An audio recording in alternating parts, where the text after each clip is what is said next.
I was on a cruise ship for Thanksgiving and went with my entire family. As an attempt to get away from my brothers, I stayed in my grandparents' cabin. On the first day of the cruise ship, I walked around meeting people, and some of the people I met were really into basketball, as I was. So we set up a scrimmage late at night so we could all eat dinner and whatnot. The only problem was that the basketball courts closed at 7, so we would have to sneak in. My little group was playing every day, and it became my late night routine. Skip forward to the last night on board, where my group was playing a pickup game as we always did. I felt a buzz from my pocket, so I stopped playing for a second and read my text message. It was from an unknown number saying, "Go check on your grandparents." So not thinking twice, I said goodnight to my friends and went down to my floor. After the long walk and the elevator ride, I made it to my floor.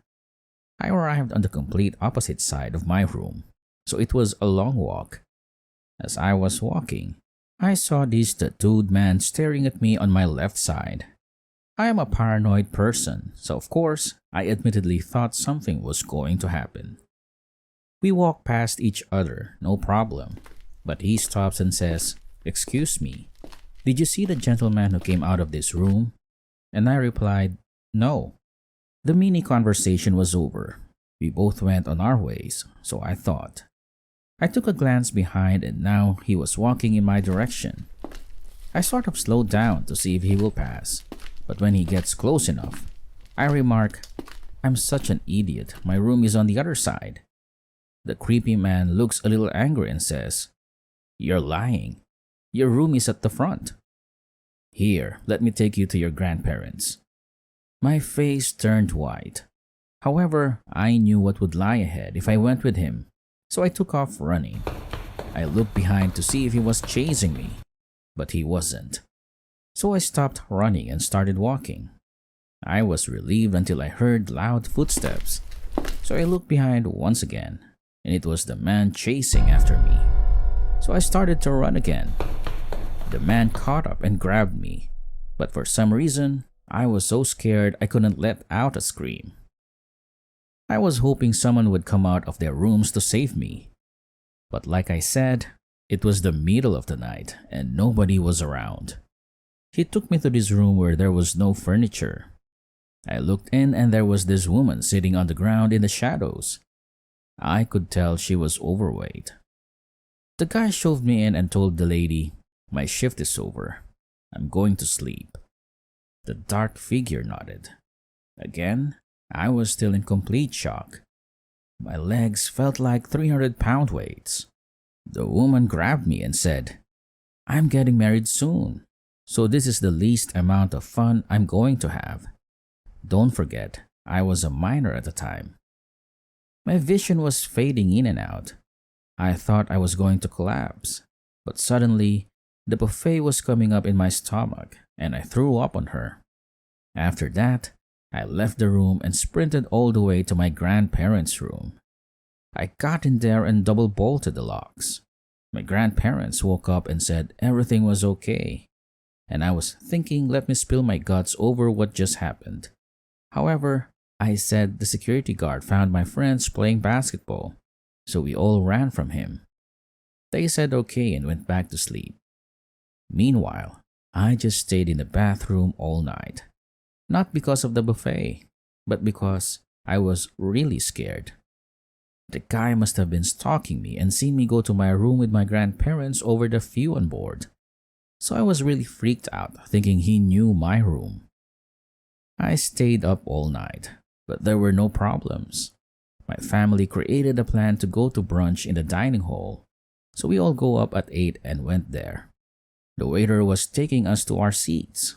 I was scanning the area when I noticed the same man who chased me yesterday with an overweight woman and a couple of other goons. They saw me too, so they all started staring at me. My whole family went to be seated, but I was in the middle of a staring contest. Luckily, my mom saw me and saw what was going on. My mom looked at me and then looked at the table and said, "The guy with all those tattoos proposed to the girl a few nights back." I said out loud, "What the actual fuck?" My mom hit me again and said, "Watch your mouth and go sit down." I ended up sitting down so my back was to the table off the creeps. I never said a word about what happened that night, and I don't plan on telling my family because I'm worried they won't want to take cruises in the future. However, I was texting my new friends from the basketball courts and told them what happened that night. One of them said, "I was chased by the same man. However, I was able to outrun him before he caught me." I was a bit relieved. I got that off of my chest, and I wasn't alone in my situation. I still didn't decide to tell anyone else. I really don't understand how those people got my phone number, but the tattoo-head and overweight woman were not met.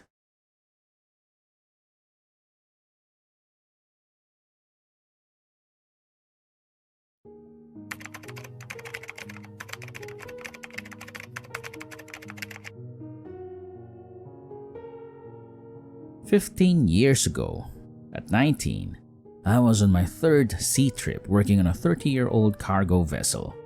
Being the new guy, I often felt like an outsider and was subject to many practical jokes.